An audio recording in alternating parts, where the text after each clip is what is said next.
السلام عليكم ورحمة الله وبركاته. أهلا بكل حبايبنا وكل إخواتنا. النهاردة امبارح كان في ماتش مهم جدا جدا وما قدرناش نتكلم عليه أو نتكلم فيه. ماتش الزمالك وبيراميدز كان ماتش قوي جدا جدا يا جماعة. ماتش كان زي ما بيقول المعلق الموجود إن هو ماتش هربان من الدوري الإنجليزي.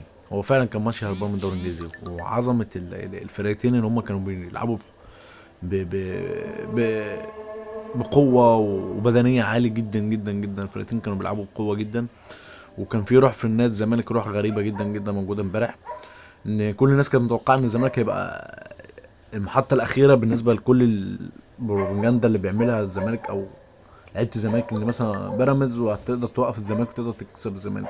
ولكن بالعكس، الزمالك كان امبارح موجود بقوه، والزمالك كان بيحارب على الماتش.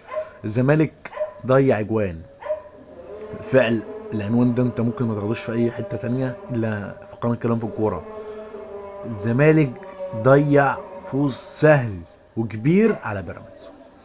الزمالك ضيع فوز بنتيجه كبيره جدا جدا على بيراميدز امبارح. الزمالك كان يقدر يجيب التاني والتالت والرابع، ده غريبه في الشوط التاني.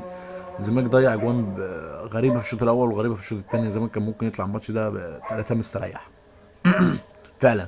كرة بزيرة وكرة ناصر المنسي لو كان بازار الفتوح، وكرة ناصر المنسي اللي بازار من شيكو بانزا. لعيبه الزمالك كلهم امبارح ما كانش في حد وحش، ما كانش في حد وحش فعليا. الزمالك امبارح كل اللعيبه كانت كويسه، حتى شيكو بانزا اللي هو بيقولوا بيتكلموا عليه كتير لاعب عقليا مش متزن، لكن امبارح ادى اداء كويس جدا جدا جدا يعني.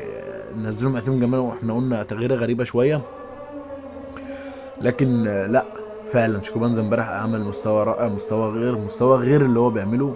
وكابتن معتمد جمال عمل تصريح وقال لك استنوا شيكو بانزا في المباراه اللي جايه.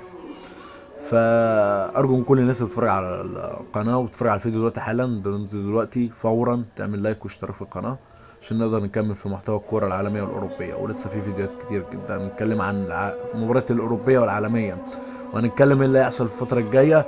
وفي بكره ماتش مهم جدا جدا كل اخواتي وحبايبي، في ماتش اتلتيكو مدريد وبرشلونه، ماتش قوي جدا نهائي السوبر. اتلتيكو مدريد كسب برشلونه 4 على ارضه. برشلونه تعمل ايه في العوده؟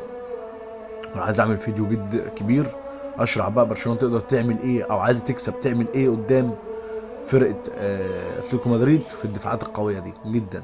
عامل ماتش عامل فيديو، فعايز كل حبايبنا يعملوا لك اشتراك دلوقتي ويتابعوا القناه عشان نقدر ننزل فيديو، وتتابعوا الفيديو وتفعلوا وتحاولوا تتفاعلوا في الفيديو اللي هننزله ان شاء الله، عشان ايه القناه تتقدم كده ان شاء الله باذن الله، ونوصل ل 1000 مشترك بعون الله لغايه اخر رمضان. عايز كل حبايبنا الموجودين، عايز اخر رمضان قناه توصل 1000 مشترك. كان معاكم يوسف، قناه كلام.